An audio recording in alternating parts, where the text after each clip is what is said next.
And we are live. Welcome to today's meetup about our DevOps benchmark results 2021. I'll give this a few more minutes to let people join. If you already joined, then feel free to say hi in the chat, maybe include your location to see whether we have an international crowd in this meetup. If you do so, please make sure to select all participants before sharing your message. Perfect, Andreas, great. Moin from Hamburg, nice. Moin. Very good. That's good, you selected everyone, that's good. Hi, Michael. So we'll give this a few more minutes to allow people to join, and then we'll get started. Maybe I can already. Hi from Moscow, nice. Canada, Los Angeles. So we do have an international crowd. I like that. Hi, everybody. That's great. Keep saying hi. It's cool. So maybe a few housekeeping rules. Moldova, nice. This meeting is being recorded, as you can see. So we'll share the recording with you tomorrow in an email. In that email, we'll also share the full report in case you don't have it yet. And the link to the benchmarking survey, in case you haven't answered the benchmarking survey yet. And so if you have questions in between while Kasper is presenting, feel free to either drop them in the chat. I just see Mark, hi. If you use the chat, I think also Roy, please make sure to select to everyone before you send a message, because otherwise only Kasper and I can read the message, which is also cool, but not as cool as if everybody can read it. So if you have questions, either use the chat or there's a Q&A function in Zoom that you can also use. Using the Q&A function has a few advantages, like your question will not get lost in the general chat. So feel free to use either of these ways to ask questions, and I'll either interrupt you, Kasper, while speaking, or I'll keep them for the end. Very good. So I think 3 minutes in, we have about 40 participants. I think this will raise a bit, but let's get started, I would say. So welcome again to this meetup about the benchmark results 2021 from our DevOps benchmark, where we learned something from more than 1,800 teams. It's really interesting, and I think it's the biggest study in that level of detail in the industry. I'm Christoph. I'm your host tonight. I'm currently working for Humanitec, and I'm here tonight with my colleague Kasper, who is the main responsible behind this survey. So glad we have you here, Kasper, and glad that you take the time to guide us through the results. I think you can introduce yourself, right? Floor is yours. Thank you so much. Great to have you. It's amazing to see how many geographies this is now covering, like literally basically spanning the entire world. So a couple of us in the East are probably already asleep. We are going to publish this on different channels afterwards so they can watch as well. Anyhow, welcome, good to have you. I'm Kasper. I'm deeply interested in developer self-service, really. For the last 10 years, there's a little bit of a nerdy passion, but I fell in love with that. So here we are. And we sit on like tons of data. And at some point earlier this year, we thought, why don't we just take the reach that we have? I think we reached 2 million people or something on social in any given month, and actually gather more structured intelligence to give something back, and then actually show how people perform, how we can benchmark ourselves. And what we're actually interested in is how can we get better at what we're doing, and what are the things that people should focus on if they want to actually take the next steps in DevOps or really whatever. We are currently gathering data on Kubernetes, I think, and this is extremely exciting stuff. So what were people expecting around Kubernetes that they then didn't really see come true? I think we're at 600 data points, and I think we'll let it grow a little bit until we actually But I looked at the preliminary results and they're stunning. And we're doing the same thing for infrastructure as code and for a lot of other things. Anyhow, so this here is really around DevOps setups. And what we mean by that is, how do people arrange tooling, the cultural elements, and all of that? And what I'm going to cover today is, let's have a look why we did this. I mean, I explained this a little bit, what we found, and then what to do. So what are the steps that we can take to improve? And I really want to encourage you to interrupt me bluntly and ask questions, so we can make this as interactive as possible. And yeah, very happy to answer whatever question you may have. Well, let's dive right in. Whom did we survey? Well, in total, 1,851 teams. There is a certain focus on the geographies EMEA and the United States. And if we look at the total bucket, like if we would have surveyed everybody in this geolocation, those would be 20,000 teams. So we have a decent representation. The majority of teams had up to 30 developers, 29% had between 30 and 250, 3% didn't know, and then 12.3% had more than 250 developers. And we've controlled for this. There is a whole annex on how we made sure that the data is actually representative. If you have specific questions regarding that, fire off, and we can actually also look at this later. What did we actually ask?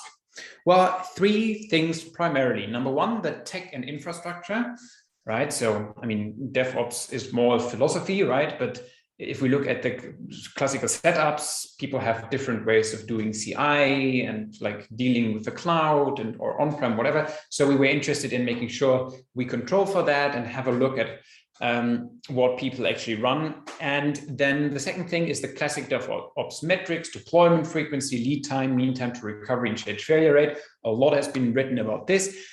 And then really the team setup and culture, right? And we'll look at this. And from all of these things, we've composed a scoring. And the scoring, you could reach 0 to 100 scores, and depending on how well you performed in the different metrics. And we then mapped these teams. So this is the total volume of attendees of or organizations that took part in the survey, and we've mapped that against the different scoring. And then we actually clustered this, and we looked into 4 different buckets: the top performers with a score beyond 90, the high performers with a score between 70 and 89, so that is the third quartile, and then we have the mid performers with a score between 40 and 69, and the low performers with a score between 0 and 39. I don't think there was anyone with 0, but there were definitely some with 100. All right. What is actually interesting, and that's the first observation that we have here, is that there is this, what I refer to as the DevOps mountain of tiers. So a lot of teams actually make it to the middle group, if you want, but very, very few actually make it to the top. And most teams are stuck in the middle. And that is actually something that the industry consistently observes. If you look at the Puppet State report, the Accelerate report, you can consistently see that there is this bucket in between where people get stuck. And it doesn't really seem to evolve in the last years. And so this is really something that I want to try to find an answer for. And this is what we're going to do with the findings. So the first thing that we're going to look at is the tech and the setup. And I don't want to spend too much time on this. The first thing that we'll look at is the architecture. So are you rather running a distributed system? Are you running a monolith? And you can see what we roughly would have expected to see. The majority is now on a loosely coupled architecture with 58.2% of the total data set. And we have 34.3 monoliths. And you would also somewhat expect that the low performers have a larger degree of monoliths, and the top performers, the low performers have like a predominantly monolithic architecture, and the top performers have a predominant loosely coupled architecture. So the question is whether we can derive something from that. I don't think so, and I don't think it's a particularly useful discussion to have. In some situations, in some scenarios, monolithic architectures make more sense, and in another situation, loosely coupled architectures make more sense. It's never a good idea to try to find a general rule for that. There's no rule of thumb. It really depends on the situation you're in. I think like scoring on architecture is not a good idea, and saying you have to get into a loosely coupled architecture to actually get into the top performing bucket is probably nonsense, but it's really interesting to look at the results in that way. All right, let's look at the infrastructure setup here. Again, the general average. We have almost the majority, 49.6% on public cloud, 25.3% on premise, and 72% are in the multi-cloud bucket. Also, that is really consistent. We're seeing over the years now that there are less people migrating into, or the absolute number of organizations migrating to the public cloud is decreasing. There's enough reason to believe that we will never see 100% public cloud, by the way, if you're looking at the trends and underlying cost structures. Really, there is no reason to believe that the public cloud is going to be significantly cheaper in the future. We're seeing more and more organizations actually stay on-prem, especially as workload systems and offerings like IBM integrated on-prem are evolving and making the maintenance of on-prem systems even better. So again, I'm not sure whether this is a proxy for whether you run a good DevOps setup or not. Now, containerizations, what we would expect, top performers are more likely to run containerized architectures. I think this is sort of a pattern like containerization. If you really want to reap the benefits of the cloud and self-service and all of these things, containerization is probably something that you want to look at. So by now, the majority of teams is containerized, or they're at least in the direct process of migrating there. Very few are not planning to do that. Let's look at the orchestrators here. Very, very clear picture. The top performers are running Kubernetes. The low performers, even the low performers in the majority of cases are running Kubernetes. At that point, 56.3%. We have still a significant number on Docker Swarm. Actually, not a bad product. Also, Mesosphere was rolled over by Kubernetes, but I personally like Mesosphere, for instance, quite a bit. But okay, the industry has settled on Kubernetes, and I think it's fair to assume that Kubernetes is the new legacy. So configuration as code, that is interesting, but also the predominant case. So do you store your configuration as code? In the Kubernetes world, those would be manifests, Helm charts, whatever. Low performers, 60.2%, top performers, 95.5%. I think this is fairly representative. Same for infrastructure as code. This is now really getting into mainstream. 92% of top performers do that. 29% of low performers. So we have a couple of things that they have to pick up, and it's obviously making things like disaster recovery a lot easier. Will have an impact on your MTTR and all of this. Well, in general, like summing this up, I am not a big fan of relating these things, the technical setup, to then draw conclusions of the relative level of DevOps. Not only because that has not that much to do. In the strict sense, you can ship really fast with a monolith if you've set that up correctly, and if it makes sense for your team. It's really all a question on how you do things. Like, we probably all agree that in a containerization can make things a lot easier. Configuration as code is probably becoming the standard, but it's not the predominant variable that will have an impact on this. All right, now let's look at the performance metrics. First of all, deployment frequency, and we'll see that the gap between top and low performers is widening. The top teams are shipping much faster. On-demand shipment for top and high performers is in the 50-60%. realm, where for the low performers, we're looking at 10%.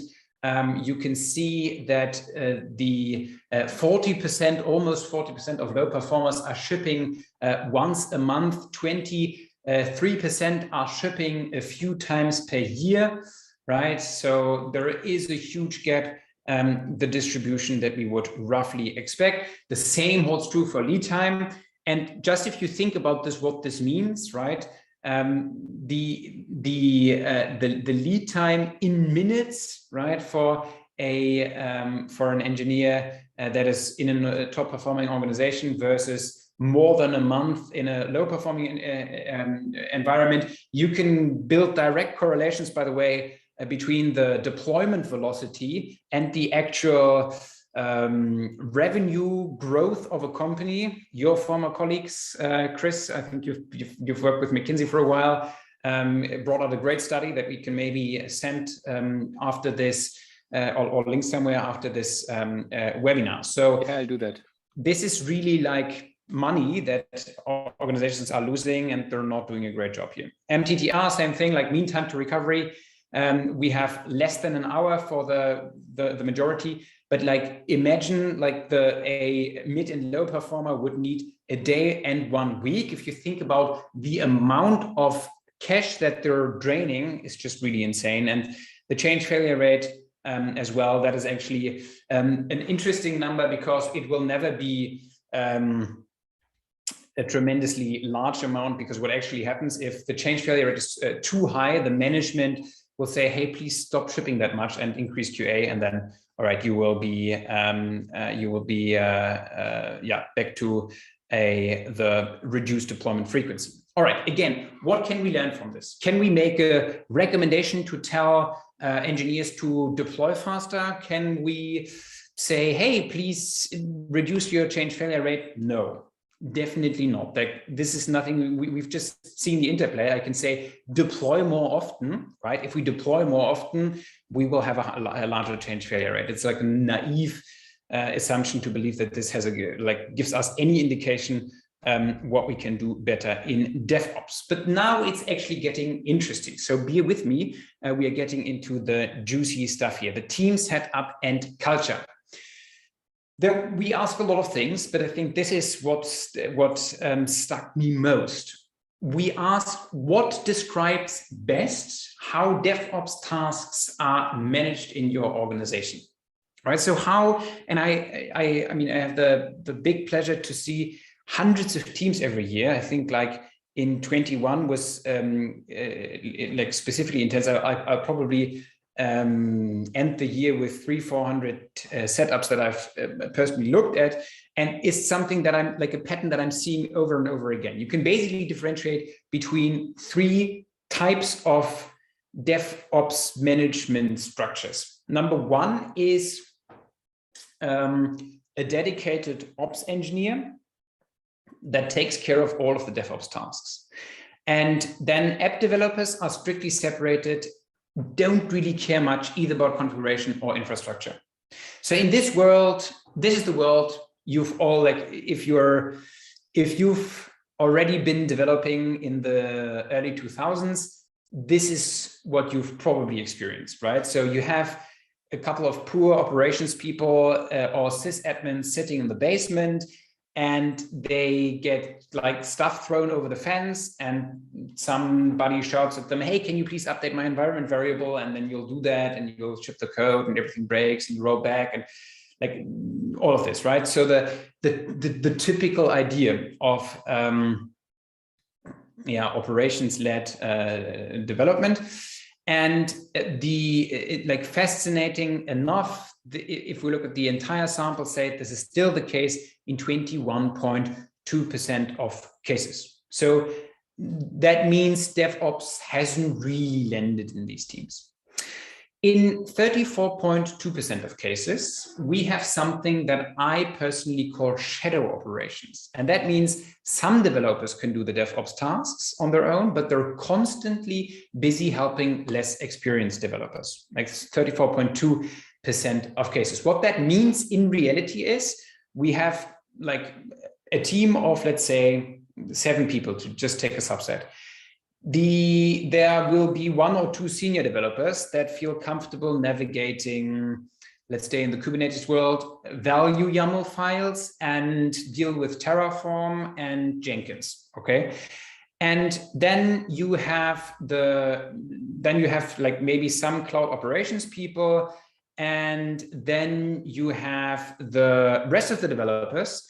And at some point, the management decided, oh, we're now in DevOps. That's what we hear a lot, because it's the latest shit, and everybody has to do everything.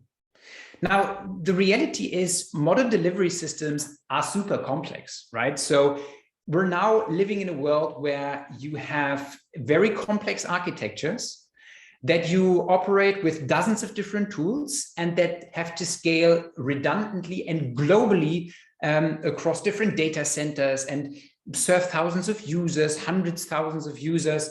And it is much, much more complicated than the situation that we were in 20 years ago. And we're now throwing everything at everybody. And what actually happens is what I refer to as shadow operations. So the more experienced developers, the seniors, basically become operations, but the management then says, oh yeah, we're not doing DevOps. Well, congratulations, you've not really reached your goal. And then the remaining 44.6% of cases are on a you build it, you run it, where actually every developer does everything from idea to production. And what doing everything means is something that we are going to explore in just a second. All right, so this data is interesting, but it's nothing compared to if we dissect this between low and high performers. So this is the same graphic. To confuse you a little, we've used completely different colors, which doesn't make sense at all. And we are going to change this before we share this, this presentation. But if you look at this, the amount of dedicated operations people that do everything is all of a sudden at 33%, if I remember correctly, but it's we're all doing an interpretation of this graph right now, but I think it's something around 30 and 35%. So in 55% of cases, the people throw things over the fence and then somebody picks it up. Again, they're usually sitting in a basement and to like serve all the prejudices. And then they are deploying stuff and the developers wait and you get the hang. All right. Now in roughly 35–40% of cases, the developers, every developer can do some tasks. The management has proclaimed, hey, DevOps, but we're now in shadow operations. And below 10% of cases are running a true you build it, you run it. All right, and now the really interesting insights from the top performers. We're now back to our coloring scheme for some reason, and you can see that 100 of 100 organizations in the top performing bucket are following a true you build it, you run it approach. And I think this is really key to understand why what to do in order to actually reach a high-performing DevOps setup. And this is something that I want to explore now. Before we do this, one more thing that I find interesting, developer experience. Is that a priority for you as an organization? 68.5% yes, 16.8% no, and 14.7% have no idea what we were referring to. All right, let's look at these findings in particular. What does it mean, you build it, you run it, right? This is such an interesting question. First of all, when was this first coined? Werner Vogels, the CTO of AWS, if I recall correctly, 2008 or something, said, hey, we're now in the cloud world, we're now cloud native, and that means everybody does everything. What it actually means is that the developers are able to self-serve. They're able to take code from idea to production on their own and without taking ownership, understanding the context on how their code runs in production, and being able to cover the whole thing, idea to production, without being dependent on others, taking the ownership and the responsibility level, being able to respond fast, being able to roll back themselves, being able to add the environment variable, and all of that on their own. So the question is, does that now mean, and I think this is the key misconception why shadow operations is actually occurring, doesn't this now mean that everybody has to operate everything? And the answer is a definite no. So a good friend of mine, whom I'm now like working very closely with, who's just started another really cool company, Aaron Eriksson, has built the platform operations at Salesforce. And I really like this quote: "Service ownership is a good idea in theory, but in practice, people get confused. If developers have to run all the ops for their services, you do not have any economies of scale. To run 1,000 different services around Kubernetes, it shouldn't need 1,000 Kubernetes experts to do that." And that's the one thing. And even in Kubernetes, there are lots of different levels of how deep you want to go. Some people like deal with networking configs on EKS, and then there's the level of just changing some values in Helm, right? There's a sort of a huge variation of what that actually means. But Aaron is actually pointing at something that is very, very important. If you are throwing everything at everybody, you're increasing the cognitive load the individual is exposed to. And I think this is key if we think about self-service and you build it, you run it. We have to understand the concept of cognitive load, and we have to understand how this relates to what we're doing and how much allocation of brain capacity we really want to allocate to whom. And I wrote a longer article on this, and I've been sort of structuring my thoughts alongside this diagram. You can call this another random diagram, but it was helpful for me to sort of understand the interplay here. And what I did is that on the one axis, I mapped the sort of cognitive load. On the right-hand side, the complexity of the task at hand. What does cognitive load for me mean? My base assumption is, which I think holds true, is that developers are really clever people, right? And so they can potentially do everything. Like they can understand Terraform and like set up this module, and they definitely can understand Helm charts, not rocket science. And they can understand this and this, like all of these individual bits are absolutely like feasible. Like if people with all of their intelligence like throw time at this and cognitive load to manage this, they will definitely manage. And the question is, what are they willing to allocate? What is their cognitive load acceptance level, if you want? Now, let's look at this. Rolling back some configuration is not as complex. It will require relatively little cognitive load, like dealing with advanced cluster networking or VPCing, VPN into a Cisco router, whatever, will need a little bit more. And so the more complexity, the more cognitive load. And what we have to, and what I think we have to embrace is that it is impossible at the complexity level we're operating today to let everybody do everything. And so what we have to distill, and there are various methods on how to actually nail this, is what is the individual's or the team's preference for cognitive load? Do they feel comfortable, given everything that they have to do right now, rolling back configurations and doing cluster networking? Or do they want to have a sort of handoff point where they say, this is how far I want to go, and then afterwards somebody else please takes over? In all of the high-performing engineering organizations I've ever seen, there are operations teams, there are cloud ops teams, there are experts dealing with infrastructure. And what they get really well is understanding what is the maximum amount of cognitive load? How can we give more training? And how can we enable developers to self-serve as much as possible? And then when they're overwhelmed, how can we design the handover between the individual developer in self-service and the actual operations team in the background? If we don't do this, let's not forget that we're back to the shadow operations world. So all of that is about striking the balance. So how do you do that? How do you actually strike the balance? And I want to share one story from Disney, actually. Another friend of mine, Nigel, is the, and I keep mispronouncing his last name, so I'll not say that.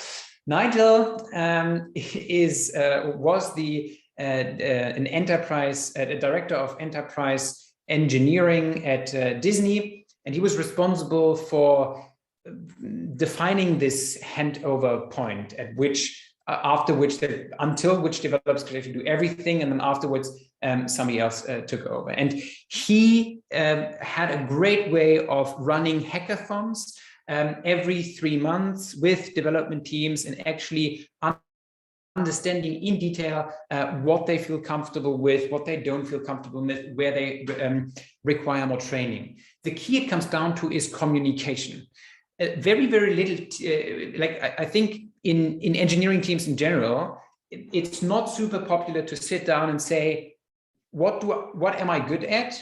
What do I want to do? What do I not want to do? Because I actually want to focus on React. And then I often have the feeling that some don't want to speak up and say, hey, I understand Helm charts, but I actually don't want to operate them because I want to be the best at React or whatever. And so you have to have open communication. I'm sounding a little bit like an LinkedIn branding expert here, but it's extremely important.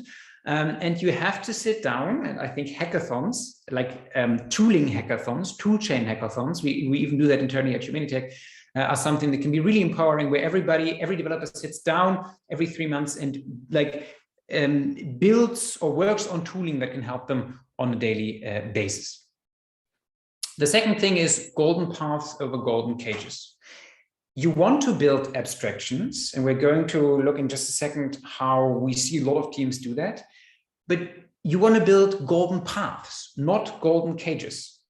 What I mean by that is you have to find the right level of abstraction for the team, and that, in my personal opinion, although I'm at times fighting with other members of the community about this, but I believe that this has to follow the weakest link in the chain. Abstractions should be developed for the most junior developer. But that at the same time means it can never be a golden cage. It has to be a abstraction that you can circumvent if you're a senior, if you feel comfortable doing this. Netflix calls them paved roads, right? Same concept. The next 3 things is educate. If you want to be able to, your team to deal with more cognitive load, you have to allocate more time educating them. Rarely happens because management always wants to have more features, but otherwise you'll not get into the perfect balance. And thinking about platform teams. Platform engineering is a huge trend that is currently developing and picking up. I mean, we're probably all coming from the name of our meetup, platform engineering meetup, platform engineering Slack, all of these things throwing around team topologies. Platform engineering is really, is in my opinion about acknowledging that there are several specialized functions in the team, embracing this, having a conversation about the perfect handover point, and designing golden paths, not golden cages. Somebody else I'm working a lot with, I don't want to do name dropping here, but it's actually people that I've interviewed and we've published the video, so I encourage you to have a look, is GitHub Jason, and he was the CTO at GitHub, and he made this quote: if you run a setup where dev and ops talk to each other, you don't have a great setup. Again, I wrote this in the newsletter. A lot of people reacted very angry. What I mean by that is by no means that you shouldn't talk to each other. What I actually mean is you really should talk to what Jason means, yes, talk to each other, but don't have transactional conversations, right? Like a conversation, hey, can you please add this environment variable to my, I don't know, React workload, is completely useless. You should do that yourself. You should check it in and then you should test it. And like, if it doesn't run, you can ask someone for help. You shouldn't have transactional conversations. You should actually have conversations around how can we improve the status quo? What is an abstraction level that you feel comfortable with? And I think what the GitHub team does really, really well is having that open conversation again and saying, what's the abstraction level that we actually want to build? All right. The next thing is something that Manuel Pais from Team Topology and Matthew from Team Topology have said over and over again, and the guys at Puppet, you have to, like, platform engineers then usually build platforms, self-service platforms, opaque abstraction levels if you want. And you have to treat these platforms as products, right? And that means, again, you have to ask your users and your developers, and you have to have a product manager, and you have to make sure that you actually like iterate on this and make it better and advance this and all of this. And it's almost trivial, but doesn't happen a lot. So what does that mean, platform engineering? Platform engineering is not really about like talking about things, not only talking about things, but then actually distilling what we've learned, the optimal abstraction level, and then taking every element of the tool chain. And just to remind ourselves, the average developer in the cloud native glorious world is operating 11 different tools, right? And so taking this and then gluing this into a platform product. And this is a graphic that I stole, I want to be very honest, from the slides from Adevinta. I think they held a great webinar. They made it's a great article. I very much recommend. We can link it, but I think if you want to Google it, how I built a pass for 1,500 engineers, very worth reading. And what that actually means is you want to have a CLI, you want to have a user interface or a sort of YAML format, however you want to do that, that matches the abstraction, the preferred abstraction level of your team, and then actually glues that into a consistent developer experience. And I often get the question, oh yeah, this is nice, but how do I actually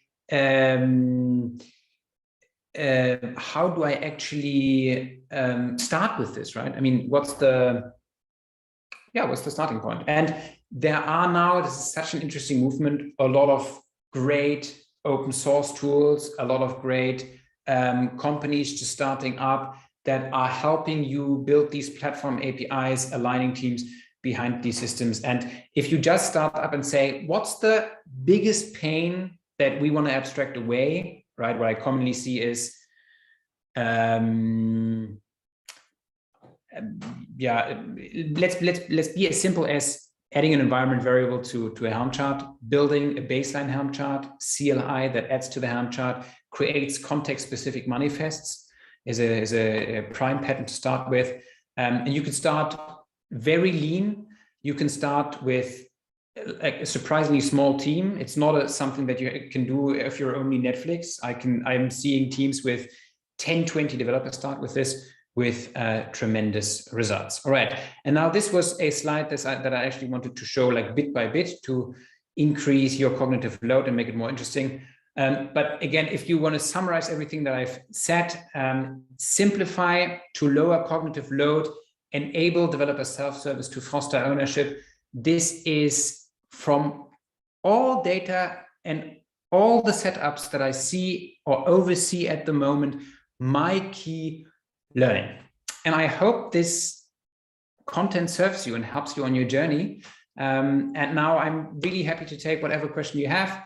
But you can also always, I don't know, phone me or ping me on Twitter or wherever. We'll share your contact details in the follow-up email. Absolutely. Cool. We have a few questions in the Q&A section. Let's start top to bottom. So Marlon is asking, regarding infrastructure setup, is there any information to the use of multi-cloud? Yeah, yeah. So that is very consistent. And when I started looking at this, I thought, like, who would do multi-cloud? But like, that is a very arrogant thing to say, because a lot of organizations have to run multi-cloud. They don't do that. Everybody always says that, oh, you're stupid, you run multi-cloud, but that's actually not a choice that they can make. And that's actually consistently throughout the last 1-2 years, 16 to 20%, right? Like, I think that's a lot, right? I would have never guessed that. Why? Latency, specific services of cloud providers, and the largest chunk is geographical, jurisdictive restrictions. So if you're an American company and you want to do business in Russia or China, it's not a choice. Like, you have to use Alibaba Cloud or the Russian equivalent, or Tencent, right? You have to go multi-cloud. If you are in Europe and you want to comply with GDPR and you're in a security sensitive situation, you have to use Open Telecom Cloud, right? Which is, I don't know why, because they're running on Huawei. But I don't know, that's the legislation, right? This is the reality.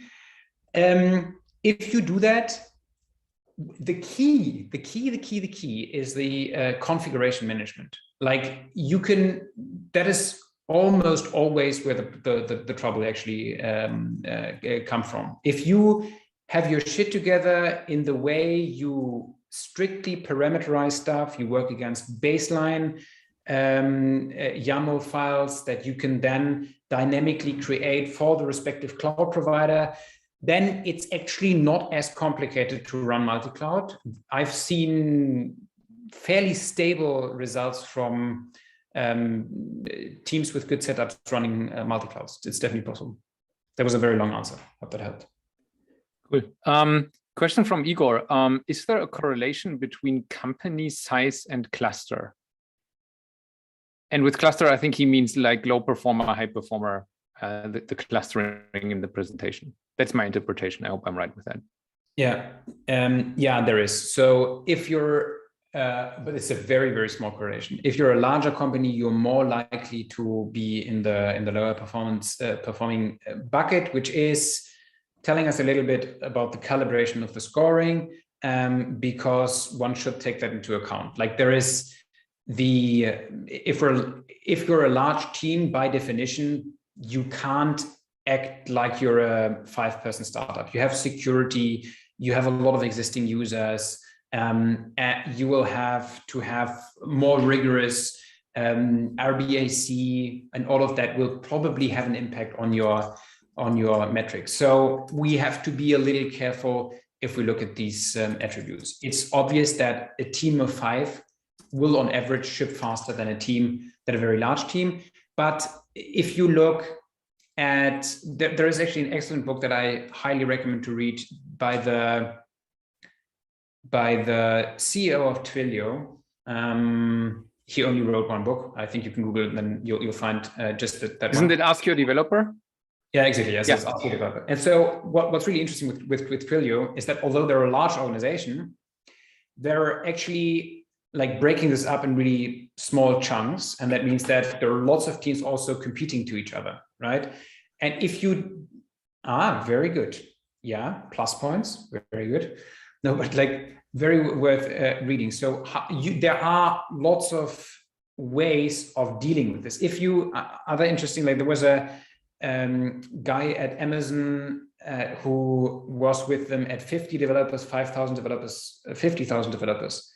And he was asked whether he felt any difference, and he didn't. And so I'm sometimes really, really worried if I look at especially old style German companies, European, but also US, the gap at the speed that they have in comparison to a Twilio, it's just I'm not sure how they are going to survive. I think this alone makes me very nervous. All right. Understood. Let's move to the next question then. Gregory is asking, can you give some hints on how you might create abstractions that make things easier for junior devs without just giving people direct access to the raw things? Is there good tooling? Is it all custom CLI scripts? There's great tooling. We're working in that space, and I don't want to do self-advertisement, but there are, in the general realm of internal developer platforms, more and more great offerings that can do just that, and that can strike the balance really well. Where at the one point, and what I think is really important, also for the junior developers, we should not get into a situation where, and I think this is all too easy to get into, where we're all of a sudden abstracting everything away and they have no idea that I know a couple of teams that are so abstracted, the developers, if you ask them, don't know whether they're running on Kubernetes or this or that. And so I don't think that this is a good idea either. So be a little careful there, but there are great tools that strike the balance and provide the abstraction level, but still give the developers a context on how their applications are actually running in production. Cool. Next question, did you use DORA capabilities model within the survey? No, we didn't. Did you measure DevOps metrics in the survey? For example, onboarding time, cognitive load, etc. That is a great question. That is something that we're currently looking at for a whole developer-focused survey. It's like how you measure cognitive load is a difficult thing. What I'm really interested is what's the total time allocated to operating applications by the development team. We have asked that, not in this survey, but in another. The preliminary results are really stunning. So we asked, what's the percentage of time, if you take your total deployments, you take 1,000 deployments, how often do you do the following things? How often do you change environment variables? How often do you add a service? How often do you onboard a colleague? How often do you roll back any of these things? And then we map that as a percentage, percentage of total deployments. And we ask, if you update an environment variable, how much time does the developer spend while waiting for this or doing it themselves, including errors? Then the equivalent for the operations team. And the results, but they're preliminary, like we're currently gathering more data and testing more thoroughly, are 53 hours that are wasted per week by an engineering team of 7 developers. So it's fairly intense. It's 15 to 16% inefficiency on the individual team level, again, focused on EMEA and the United States. Cool. I'm really looking forward to these results coming out, but I think it'll take a bit more time. So another question from Roy is, how would you deal with very young developers without much experience? Yeah,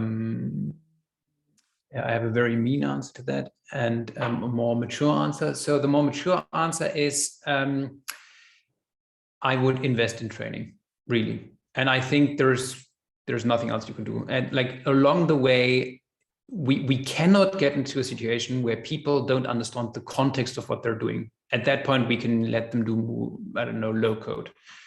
It's our job now, and it will continue to be our job to build very tailored solutions in an increasingly complex world. I'm really on the side of people that believes that we're just getting started, and we need to train them. And if as an organization we are hiring very junior developers, we have to be ready to do considerable investments and pair them with seniors to bring them up to speed. Cool. So Igor asks, is cognitive load might be similar to toil in Google SRE? What do you think? David already provided an answer. So in his opinion, they are quite different. Toil is work that should be automated. Enough repetition is actually reduce the cognitive load. Cognitive load arises from having to deal with complexity. I think that's a good answer from David there. Anything to add from your point of view, Kasper? No, I think David is wrong. Cool, David, thanks. So last question, and I think that's good in terms of timing. We're running 5 minutes over, but I think that's good. So Machi is asking, what is the role of observability in the IDP setup? Yeah, that's interesting. We just had Liz here last week, I think, or 2 weeks ago. I don't know. 2 weeks ago. 2 weeks ago, yeah. So I think you really want to watch that video. I think maybe we can send that as well. This would be a long email, Kasper, but I try to make sure. Yes. I know. But yeah, and she made a great point. With observability, it is fairly similar. We are much too often now in a situation where we have these massive aggregations thrown at people. The same applies as for the rest. You have to understand the context of how the numbers are aggregated across the different things to really understand what's happening under the hood. I have the same thing. In the morning, I get aggregated numbers. My response at this point is to actually look at what the person writing the numbers writes while delivering the numbers, because I can sense from the sentiments whether he or she believes it's positive or negative, because the numbers themselves don't tell me much. And I don't think that this is a very healthy thing. So observability has to be baked into the process at any point in time. I think good setups make sure that, for instance, every workload config comes with annotations for, what was the company's name? Honeycomb, whatever, or Datadog, to make sure that there's end-to-end observability, and you give the developers the context on how the aggregates were actually, or the numbers were actually aggregated. But I encourage you to look at that recording. She is much more of an expert than I could ever be. Yeah, I'll share it. She was talking especially about open telemetry and stuff like that. It's really interesting to look at. And yes, there's a close correlation to IDPs. I agree. Cool. Those were the questions. So with that, I think we are done. A few minutes over. But I think that was good. Thanks everybody for attending. It was great to see like 50 to 60 people in this meetup. Really enjoyed it. Kasper, thank you for your presentation. I read the feedback that we should make sure that things are readable, even on a laptop screen. Some of our slides were not. I apologize for that. Good thing is, in the full report, everything is readable, and we'll share this tomorrow with you. So if you missed any of the numbers or couldn't read something, then go back to the report, look it up there. Thanks, everybody. Thanks, Kasper, for your time. This was great. I'm already looking forward to the next reports coming out, because I think there's much more to discover. Absolutely. Thank you so much for your interest. It was much fun. Thank you for joining from so many parts of the world.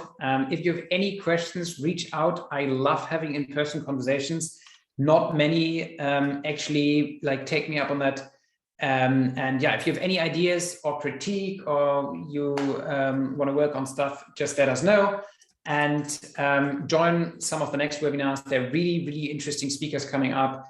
I think there is Steve from Value Stream, the Value Stream guy. That will be really, really cool. I think there's Gregor Hooper at some point, the chief architect, one of the chief architects of Amazon Web Services, who is really like a great platform strategist.